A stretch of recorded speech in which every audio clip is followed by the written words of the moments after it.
Today we're talking about booking channels and why you should be on all of them. Vacation Rental Machine helps hosts just like you learn how to start, grow, and scale your short-term rental business. The show is all about creating systems that help you automate your business, giving you more time and money freedom. If you're ready to start living the vacation rental life, then subscribe to this podcast today. Come and join us on our Facebook group, The Host Nation, where we'll be talking about starting, automating, and scaling a short-term rental business. Now, on to the show. Welcome back, Host Nation. It's John Bell, and I'm here with Julian Sage, who is on site at a special location today. Hey, what's going on, John? Yes, I am. I am in the John right now. I'm actually in Florida, and we're doing some construction at my parents' house, so a little bit noisy outside. But this was the only place, so it's a John-filled episode. But in this episode, we're talking about where you should be advertising. So whether you should be on Airbnb or Vrbo, HomeAway, there's all these different channels, and everybody's saying, oh, you should go on all of them, or Booking.com's the best one, or Expedia, or all of these things. But starting off, it's probably not the best idea to be on all of them. What are your thoughts on this, John, about listing on multiple channels? Because in the previous episode, we were talking about channel managers, and channel managers, just to kind of summarize that real quick, is where you're able to list your site on multiple different platforms. But we said this really isn't something that you need to do right off the bat. It is a good way to be able to build your portfolio, to be able to expand and scale, and also come off professionally. But in the last episode, we were talking about that it's not a completely necessary first step, but having your profile listed somewhere, having your place being able to advertise is important. So where are these places that we could be potentially listing on, and which is the best for a person that is just starting off? All right. So, listing platforms, we all know the big four, right? We know Airbnb, we know HomeAway, we also know Booking.com and Expedia. Those are the big four that are in the US that we all book from or have booked or search something to either book tickets or other hotel stays for ourselves. So we have the option to book on all of those platforms. Eventually, you want to be on every platform that you can be on because you don't want to run into an exposure problem when you're trying to book your one room or multiple rooms or wherever you're trying to book. But starting out, let's start with the one platform that was designed for you as the homeowner to post your listing and to get it rented by somebody. That is Airbnb. 100% you should start there. I typically say when you start there, you don't need a PMS to start off because you're just trying to get used to everything that's there, right? You want to get used to, one, interacting with guests. Two, seeing what kind of complaints they have, resolving those issues. You become a well-oiled machine on the platform that was built for you to do so. When you're going to other platforms, let's say you go to Booking.com, you are kind of opening up yourself to a lot more scams. You kind of got to open up and process your own credit cards. It's just different, right? It's a lot more steps to kind of go through that Airbnb just solves, right? When somebody books on Airbnb, they're just booked. You get a notification like, hey, somebody's coming to stay, and it's all done. Booking.com, most of the other platforms, you have to take either an extra step or there's extra fees involved with them providing a service to you that you don't have to pay with an Airbnb. Now, John, in the Facebook groups and part of the Host Nation, we always hear people that are complaining a lot about Airbnb. They say, Airbnb injustice and all this negativity towards Airbnb, and that people should stray away from that. Being a professional host, having, over 30 listings now, you know a thing or two about listing on multiple sites, on your direct booking site. What are your thoughts on Airbnb for new hosts? 100%. For a new host, it is the best place to start. If we could change the conversation a bit, or let's say you get comfortable with Airbnb and you're like, hey, I want to expand. Now you want to bring in that PMS system and you want to put your things on the next platform. The next platform that everybody should roll in after they've got a little bit of experience under their belt is HomeAway and Vrbo. That platform is going to be pretty good just to couple in with Airbnb. There's a lot of support for it with all of the tools that we talk about within the show. That's your smart B&B. That's your PMS system. These things are pretty standard for those two booking platforms. So you can add it in without too much stress, but there are some nuances and things that are different. For VRBO and HomeAway, you have to pay, or you should pay as a professional host, the $500 annual fee just to get your commissions down just a bit, or else they add another 5% fee on top of all of your bookings.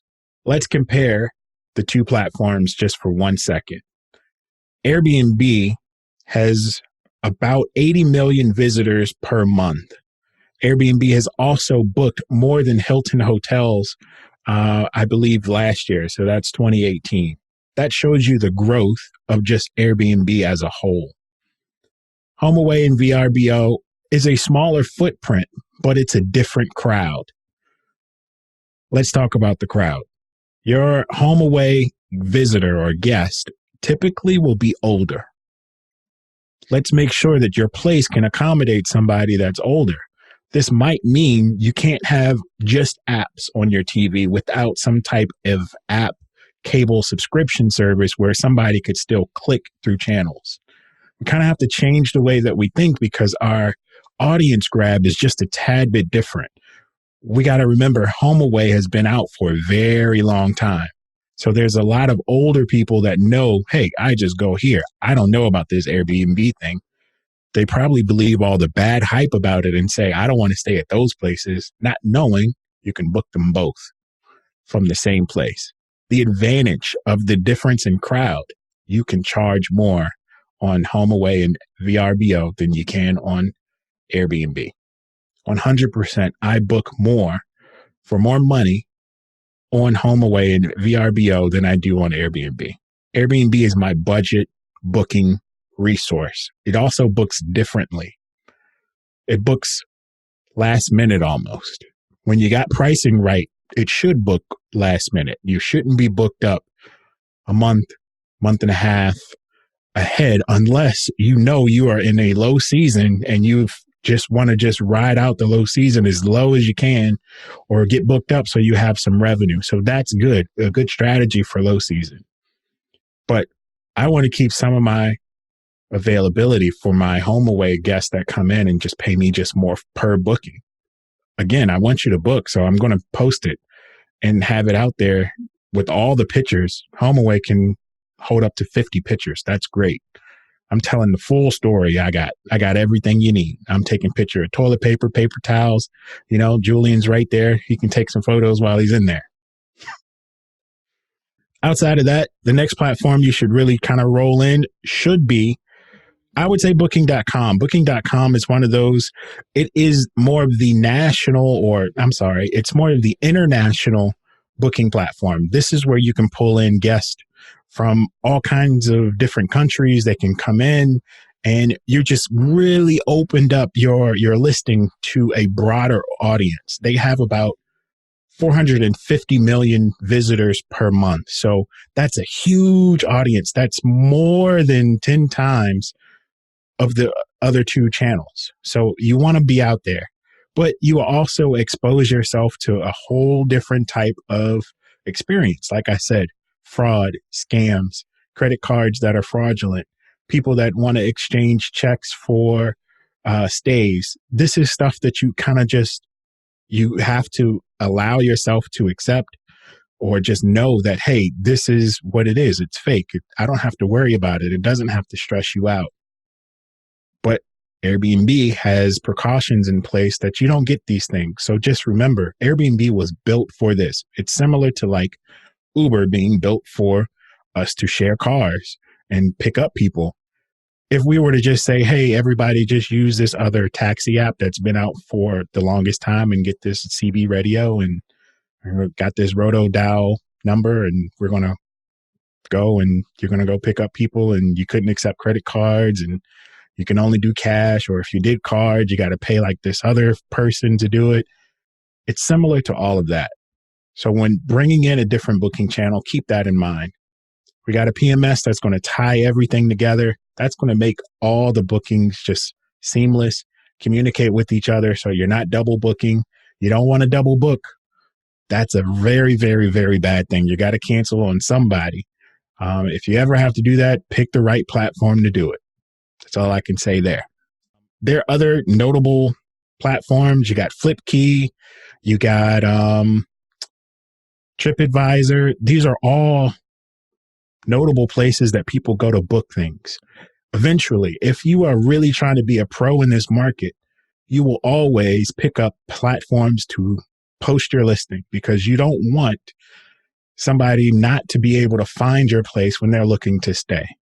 Everybody isn't always going to go to the same channel to book. You just want to make sure you don't have an inquiry problem when you're trying to book a place. You want to make sure that you got more inquiries than you do listings. That way you can kind of scale. You know, hey, if I get 30 people that are asking for a rental in this one place, maybe I should expand in this area. This is how I've been able to kind of expand where I've expanded, just because I see that people, hey, they like this place, this area, right? So I want to get more in this one concentrated area versus spreading out maybe just to a cooler building, right? Again, one of my lessons learned was don't always go for the cool building because the building didn't really bring the people. It's really the location. So having a pool, a nice gym, all that other stuff wasn't really what I needed to go for. They just loved being in a nice, sweet spot of places. So, John, what it really sounds like is that you're really just looking for inquiries when you're planning on expanding out to different platforms. It really just comes down to how many people are asking about your property. And what I think is really key that you said earlier was that, with Airbnb, you're going to be getting different types of inquiries. These are going to be people that are paying a little bit less. They are going to be typically more last minute. And the people that are on, let's say, booking.com, these are going to be, more internationals. The people that are on HomeAway and Vrbo, this is typically going to be an older crowd. But really, it sounds like it comes down to how many inquiries you're getting for your property. Definitely. Inquiries equal customers. The more inquiries you have, the more customers you'll have that book your place. The more inquiries you have, the more popular your place is to be booked. You want to make sure that you don't strangle the flow of inquiries just by sticking with one channel. You want that flow of inquiries to be as large as possible. So the two big questions would be, when is it a good time to expand to other platforms? And out of all the platforms that you're on, where are you getting the most inquiries for your properties? All right. So still, the bulk of my inquiries come from Airbnb. Again, it's nice to have them there, but when I get an inquiry at HomeAway, I'm paying more attention to that inquiry just because it's a different booking. My Airbnb booking might be right at my minimum stay of 3 days. My HomeAway bookings normally are 5 to 7 days. They're also further out. People will book a year out, which I think is crazy. I prefer to book my holidays as we go into the holiday season on HomeAway than I do Airbnb. Again, because those guests, they treat the place a little bit different. They're a little bit older. At the same time, they pay a lot more. Booking.com is still also very good place to be in any season because you can still squeeze a little bit more out of the booking. At the same time, your outreach for that guest is now international. That's great. Airbnb is still very nice for this space. Again, it was built for it. So yes, the majority of my inquiries come from Airbnb, but that doesn't mean that you shouldn't expand to other platforms. We're going into a low season right here in DC. I'm going to end up probably not getting that many inquiries on Airbnb just because it's about to be cold, right? When it gets cold and you don't have a ski like area, then people don't really come. So I just have to endure that low season. And the best way I found to do that is to book longer and higher on other platforms. And when is a good time to start reaching out and expanding your platform? So you're starting off on Airbnb. When should you be adding these different platforms? I would say for everybody out there, once you get comfortable with Airbnb, what I mean by comfortable is you got to really get good at interacting with guests. You want to get a good, solid foundation. I would prefer everybody's a super host, at least on Airbnb, before they go to expand to multiple places or booking channels, just because you should have mastered something. I feel like that little bit of badge that you get from Airbnb just kind of, it lets you know that, hey, you're doing something right. You want to keep up those same standards on all the other platforms that you're on.